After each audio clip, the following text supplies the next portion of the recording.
네, 김영환의 경제 압수수색 오늘도 김영환 소장님 모셨습니다. 반갑습니다. 오른자 시청자 여러분. 네, 오늘은 오늘도 또 제목이 우울하기 그지없네요. 무너지는 경제, 불안한 일자리에 대한 이야기 또 좀 나눠 보도록 하겠습니다. 네. 자, 지금 죄명이 엄청나네요. 제조업과 청년 일자리, 자영업자. 네. 이렇게 되면 사실 대기업 빼놓고는 거의 다 아닙니까? 네, 그렇습니다. 대기업도 요새 뭐 그렇게 좋은 상황은 아니고요. 네. 그래서 이게 지금 다 죽어간다는 말씀이신데 어떤 내용인지 좀 한번 설명해 주시겠습니까? 통계청에서 매달 15일에 경제활동 인구조사, 고용동향을 좀 발표하는 조사가 있습니다. 네. 이건 이제 통계조사인데요. 한 3만 6천 가구 샘플로 조사를 하는 건데 이게 이제 노동의 현재 상황, 일자리 상황을 이제 보여주는 통계입니다. 네. 그래서 오늘은 일자리를 중심으로 한번 살펴보려고 합니다. 일자리 이제 경제활동 인구가 쭉 드러나겠군요. 네. 그래서 잠깐만 그 조금 설명을 좀 드리면 우리 저 시청자 여러분한테 저 그 표 한번 그 뭐 그림을 한번 보여주실까요? 이 먼저 이제 만 15세 이상 인구를 기준으로 이 조사를 하게 되고요. 그 다음에 크게 이제 만 15세 이상 노동 가능 인구 중에서 경제에 실제 편입돼서 활동하는 인구와 그 다음에 이 경제 활동에 편입되지 않은 비경제 활동 인구로 나누게 되고요. 경제 활동 인구에는 취업자, 실업자 이렇게 나뉘고 비경제 활동 인구 중에는 뭐 육아 때문에 경제 활동 못 하고 가사 때문에 못 하고 통학 뭐 학교 다니고 공부하느라 연로 나이가 이제 돼서 그다음에 심신 장애 그 외에 이제 취업 준비하고 있는 분들도 있고 군대 대기하고 있는 분들도 있고 취업 준비와 실업자를 구분하는 게 쉽진 않아 보인다. 그렇게 나누고 있다는 거죠. 그래서 좀 상식적으로 이렇게 좀 한번 알아두셨으면 좋겠고요. 근데 이제 사실은 이게 이제 일자리라는 게 경제 후행이잖아요. 그렇죠. 경제가 좋아지면 일자리가 많아지고 경제가 좋아질 거라는 예상이 들면 또 좀 뽑기 시작하고 그래서 사실 이제 우리 경제 상황들은 제가 이제 이제까지 누누이 이렇게 좀 설명을 좀 드렸지만 사실 올해 같은 경우도 한 1% 초반대 성장하고요. 그 다음에 고물가, 고금리, 고환율에 우리 기업들, 가게 다 고생하고 있고 가계 부채, 기업 부채 다 지금 사상 최대인 상태고 수출은 12개월 연속 마이너스고요. 불황형 흑자로 수출이 주는데 수입이 더 주는 그런 그 규모가 축소되고 있고 그 다음에 정부 재정은 지금 이제 9월까지 8월까지 44.2조 원 세입 펑크 났고 그다음에 관리 재정 수지는 66조 원 펑크 났습니다. 이거 지금 문재인 정부에서 이런 일이 생겼으면 보수 정권이 정권 타도하자고 할 뿐인데요. 벌써 조선일보 뭐 중앙일보 같은 경우는 뭐 일면에 대문짝만하게 난리가 났겠죠. 그래서 또 생산, 투자, 소비 다 트리플 마이너스 상황 아닙니까? 그래서 이 여파로 사실은 고용 상황도 그렇게 녹록지는 않다. 그래서 고용 상황을 좀 한번 보려고 합니다. 먼저 고용률 추이부터 먼저 한번 보겠습니다. 고용률 추이. 이제 아까 이제 그 경제 활동 인구 중에 얼마나 지금 그 들어와 있냐, 고용이 되어 있냐. 그래서 15세에서 64세 OECD 비교 기준으로는 한 69%. 미국이나 일본보다는 좀 적습니다. 청년층 같은 경우는 46.5% 반절이죠. 그래서 사실은 이제 청년층 문제가 좀 심각하다 이렇게 좀 볼 수 있고요. 그다음에 실업률은 전체 실업률은 2.3%고 15세, 29세 사이는 5.2%. 25에서 29세 이게 딱 대학 졸업하고 그때 하는 건데 5.1%. 근데 실제 체감 실업률은 이것보다 훨씬 높겠죠. 그래 보이네요. 실업률이 2.3%가 좀 의아하긴 하네요. 거의 완전 고용 수준이라고 이제 할 수 있는데 특히 이제 청년층 같은 경우는 공무원 시험 준비를 하고 언론사 준비하고 여타 취업 준비하는 네. 그런 분들은 사실 비경제 활동 인구로 빠져서 그렇죠. 실업률은 이제 안 들어갑니다. 그래서 그 부분이 사실은 체감 실업률을 더 높이는 실제는 취업이 안 된 청년들이 더 많이 있다라는 걸 보여주고요. 그다음 그림 하나만 보여드리겠습니다. 그래서 15세 이상 취업자는 총 2,869만 8천 명이고요. 작년 9월 대비로는 한 30만 9천 명, 31만 명 정도 좀 늘었다고 네. 볼 수가 있겠습니다. 그 다음 표도 한번 잠깐 그림만 잠깐 네. 보고 넘어가겠습니다. 지금 실업률은 아까 말씀드렸다시피 2.3%고 지금 실업자 수는 총 66만 1천 명으로 지금 보여지고 있습니다. 이게 꺾였다가 다시 조금 이렇게 올라가는 추세. 이게 지금 코로나 때 한참 나빴다가 네. 코로나가 지나가서 좀 떨어졌다가 다시 조금 올라가는 올라가는 추세입니다. 근데 이제 실제 내용이 어떤가를 좀 면밀하게 세부 데이터를 좀 네네. 보는 게 중요합니다. 그다음 취업자 및 고용률 표를 한번 보여주시면은요. 자, 취업자 중에 남자는 4만 9천 명이 전년 동월 대비 늘었습니다. 4만 9천 명. 네. 네. 근데 여성들 보십시오. 엄청 늘었네요. 26만 명 늘었습니다. 그러네요. 아까 31만 명 늘었다고 그랬지 않습니까? 네. 30만 9천 명. 그러니까 여성이 사실은 이 취업자 증감에 네. 절대적인 기여를 하고 있다. 그래서 남성은 별로 안 늘었는데 여자가 굉장히 늘었다는 거죠. 네. 그래서 증감률 보면 남자가 0.3% 포인트 증가했는데 네. 여성이 2.1%. 그 오른쪽입니다. 26만 명 오른쪽. 그래서 한 7배 정도가 여성 취업자 증감이 더 많았다. 네. 그래서 여성이 이 30만 1천 명을 주도했다. 취업자 증감을. 그래서 따라서 당연히 고용률도 여성이 더 늘어나는 결과를 밑에 보여주는 겁니다. 그래서 한 고용률도 한 4배 정도 남자보다는 여성이 더 고용률도 더 증가한 걸로. 성별 고용이 이렇게 차이가 나는 건 되게 신기한 일이긴 하네요. 네. 그것은 제가 조금 뒤에 좀 보여드릴 텐데 네. 아무래도 육아나 가사로 전에는 쉬었는데 이제 가기가 어려우니까 다 나와야 이제 되는 다 나와는 겁니다. 근데 남성한테는 고용 여건이 안 좋다. 그거를 이제 좀 보여주는 거고요. 이거를 이제 연령대별로 제가 조금 분할해서 통계표를 다시 한번 보여드리겠습니다. 네. 지금 표를 한번 보여주시면 지금 15세에서 29세 한번 보십시오. 15세에서 29세. 예. 8만 9천 명이 감소했습니다.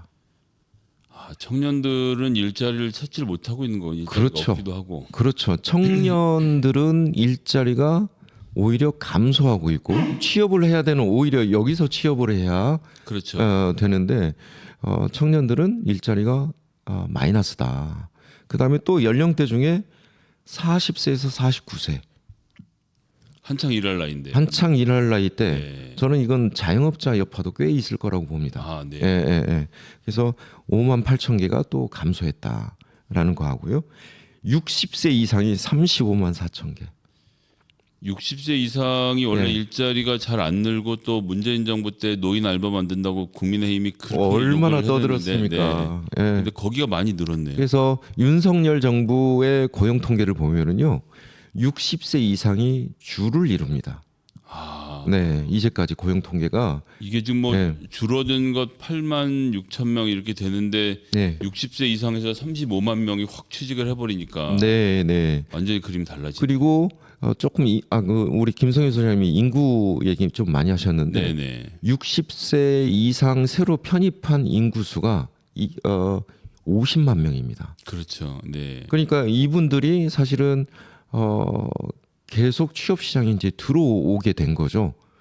그래서 적극적인 이제 구직 활동을 하고 취업을 단기 알바 형식으로 계속 취업을 하게 되는 거고요. 공공 일자리 뭐 이런 것으로 취업을 하게 돼서 근데 실제는 그래서 50만 명이 늘었는데 6만 5천 개가 늘었다. 예, 이 의미를 잘 봐야 됩니다. 그러네요. 그래서 실제는 이 인구를 다 뒷받침해주지는 못한다. 그렇군요. 예, 늘어난 연령대에 비하면. 네. 예, 예. 그래서 인구 구조도 굉장히 그 변화도 중요합니다. 그리고 이제 남자 여자를 좀 나눠서 한번 보면 남자는 다 줄었습니다. 50세에서 59세 사이는 빼놓고 다 줄었습니다. 20대, 30대, 네. 40대 각각 2만 1,000명, 네. 3만 2,000명이 네. 줄어들었네요. 줄었는데 50세에서 19,000명, 예, 조금 통계적으로 조금 수치가 의미 있지는 않아서 네. 60세 이상이 16만 명. 예. 그러니까 전 연령대에서 남성 같은 경우는 취업이 줄고 있는데 네. 50대 이상이 늘고 있고 이거는 네. 또 희한하게도 윤석열 대통령에 대한 반대율하고 거의 비슷한 추이네요. 취직이 네. 되고 있는 노인층은 어쨌거나 네, 네, 맞습니다. 지지가 일부 있고 네. 아닌 쪽은 또 아니고 이런 상태네요. 네.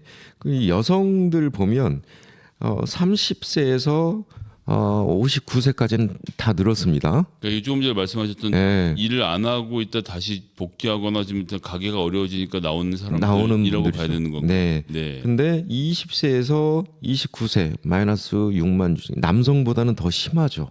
청년들이. 정말 취직해야 되는 나이에서는 취직이 안 되고 네, 있는 여성들이 더 어렵다. 그러니까 청년 고용층에서는. 첫 네. 직장을 못 구하고 있는 상태인 그렇습니다. 것 같아요. 그렇습니다. 근데 여성 60세 이상이 줄을 이룹니다. 19만 4천 명. 19만 4천 명. 이것도 요즘 무슨 돌봄 노동이 사회복지산위에서 이런 맞습니다. 쪽에 일자리들 생기는데 거기서도 맞습니다. 아마 기인하는 것 같습니다. 그래서 지금까지 보신 걸로 조금 정리를 하자면 여성과 60세 이상이 윤석열 정부의 취업자 대부분이다.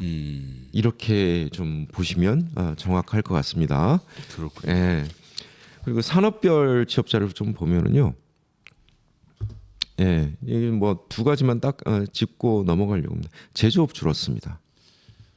그러니까 우리 전통적인 제조업 네. 시장은 지금 축소가 되고 있는 거고 네, 이게 이제 수출도 안 되고 수입도 안 되는 문제 같이 결부돼 있는 거겠죠. 네.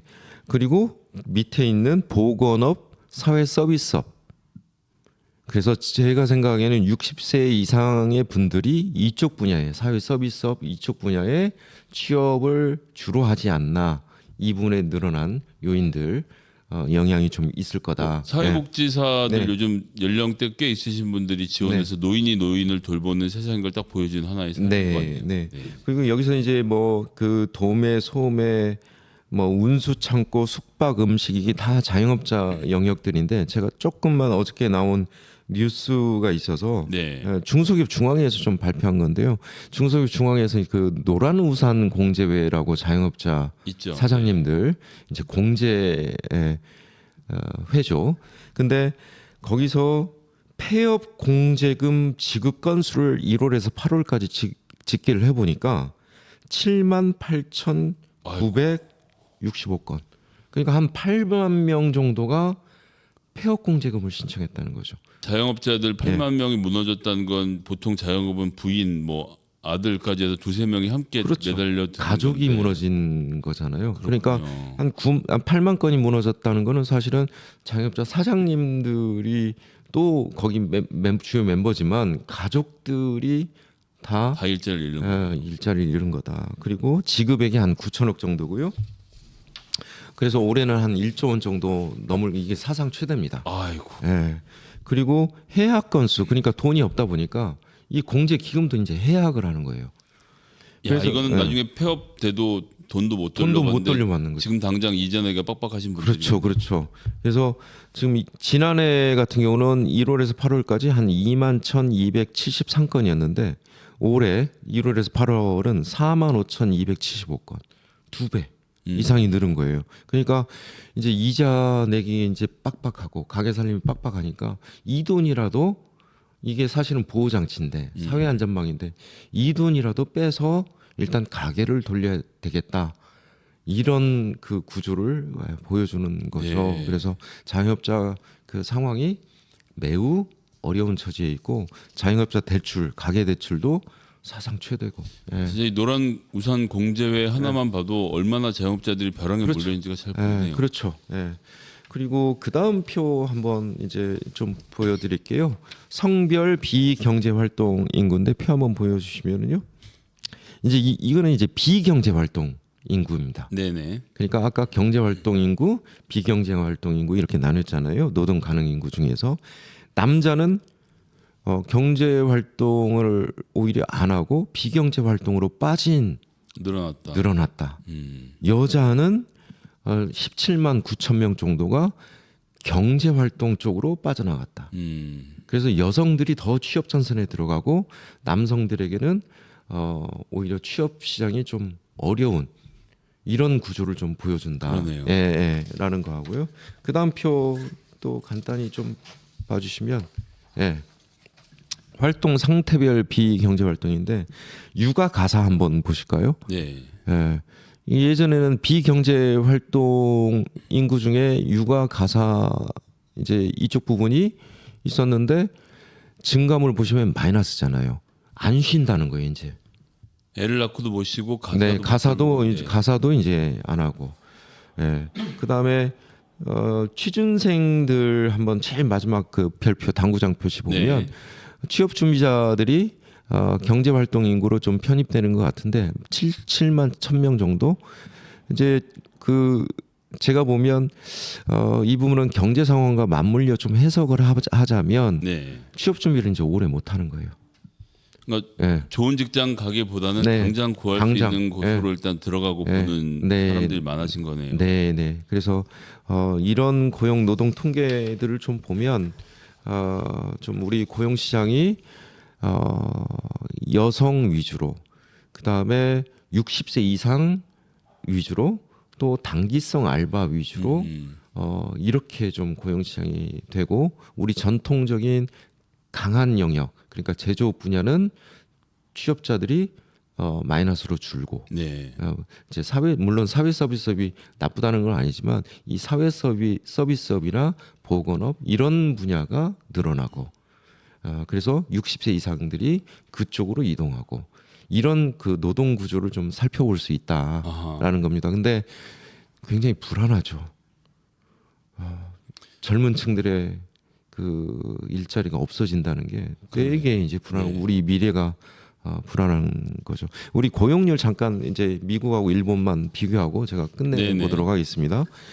우리 한국이 표 한번 보여주시면 이제 8월 기준으로는 이제 일본까지 나와 있어서 한국이 69.6% 고용률이, 미국이 72.1%, 일본이 79.2%. 그러니까 고용률 상황을 보면 우리나라의 사실 취업 전선은 다른 나라에 비해서 그렇게 좋은 건 아니다. 다만 이 안에 좀 함의된 거는 뭐냐면 그 우리 젊은 층들의 예를 들면 취업 준비 인구들이 사실은 여기 안에 숨어 있다. 비경제 활동 인구로. 실제 미국이나 일본은 이렇게 학원 다니고 이런 구조가 없잖아요. 간단한 예를 들면 언론사에 취직한다 그러면 로컬, 즉 지방제 취직을 하고 거기서 기사를 잘 쓰면 동네에 좀 더 큰 신문으로 옮기고, 맞습니다. 그다음에 LA 타임즈에서 기사를 보다가 이 사람 기사 잘 쓰네 그러면 픽업해 와서 또 더 좋은 일자리를 구하고, 뭐 대학도 마찬가지로 커뮤니티 칼리지 갔다가 좋은 대학으로 옮기는 경우들이 많은데, 맞습니다. 우리나라는 3년이고 5년이고 심지어 이제 9년까지 뭐 사법 시험 준비해 갖고 한 방에 빡 붙으면 끝, 이런 문화가 좀 많이 다르긴 하죠. 그래서 그런 전통적인 부분도 좀 있다라는 것도 함께 좀 설명드리겠습니다. 야, 이런 이 어떻게 해야 되나요, 이거 지금? 일단 제가 보면 이거는 이제 경제 상황이 좋아져야 좋은 일자리가 많이 생기고, 또 기업들이 투자를 많이 해야 일자리가 많이 생기지 않습니까? 그런데 우리가 지금 소비 여력도 크지 않고 투자도 지금 기업들이 하지 않고, 그렇다고 해서 생산도 지금 줄어들고 있잖아요. 그렇다고 해서 또 정부가 재정 역할을 제대로 해주냐? 그러니까요. 적극적인 재정 역할을 해주냐? 그것도 아니지 않습니까? 그래서 매우 힘든 시기를 지금 우리는 좀 겪고 있고 앞으로 지금 이게 얼마나 더 겪어야 될지는 모르겠지만 우리가 그 경기 선행지수도 한번 봤지 않습니까? 네네. 앞으로 6개월도 그렇게 전망이 좋지가 않은 상황인데 일자리 여건도 이 수준을 그대로 쫓아갈 거다라는 예상이 좀 들어가네요. 예. 이러면 정부가 할 수 있는 일이라는 게 있나요? 정부는 재정 역할을 저는 해야 된다고 마중물 역할 안 하기로 했잖아요. 그러게요. 세수나 펑크 내고 관리재정수지 펑크 내고 근데 추경호 부총리는 이게 확장 재정이라고 어디 가서 얘기를 또 했더만. 그러니까요. 네. 아니 전체 예산에서 10%를 펑크를 냈으면 이거 사실은 경제부총리는 당연히 경질 사안 아닙니까? 경질해야죠. 오직했으면 국민의힘이 장관 데려다 놓고 얘기는 못 하고 차관 데려다 놓고 저 뭐라고 했다는 거 아닙니까? 그러니까 이게 상자하고 어디 갔냐고. 결국은 이렇게 해서 올해 마무리 짓고 내년에 경기 어려운 상황에서 대통령은 민생에 관심이 없고 이게 계속 반복되겠군요. 네. 그래서 이 정부 기조, 경제 기조가 이제 유지가 된다면 저는 정말 진짜 각자도생이다. 각자도생의 길을 가야 된다. 기업들도 이제 정말 어려운 상황에 계속 놓이게 될 거다. 정말 안타까운 일입니다. 저희 뭐 어쨌든 야당에서라도 계속 문제 제기를 하고 이 문제를 풀어가기 위한 노력들을 함께 해가야 될 거라고 생각하는데요. 그런 데서 우리 김영환 소장님 역할이 좀 계속 앞으로 있어주시길 기대하겠습니다. 열심히 하겠습니다. 네. 자 이렇게 해서 우리 고향경제사회연구소 김영환 소장님 모시고 경제 압수수색 오늘 무너지는 경제 불안한 일자리에 대한 이야기 나눠봤습니다. 저는 증문즉답으로 돌아오겠습니다.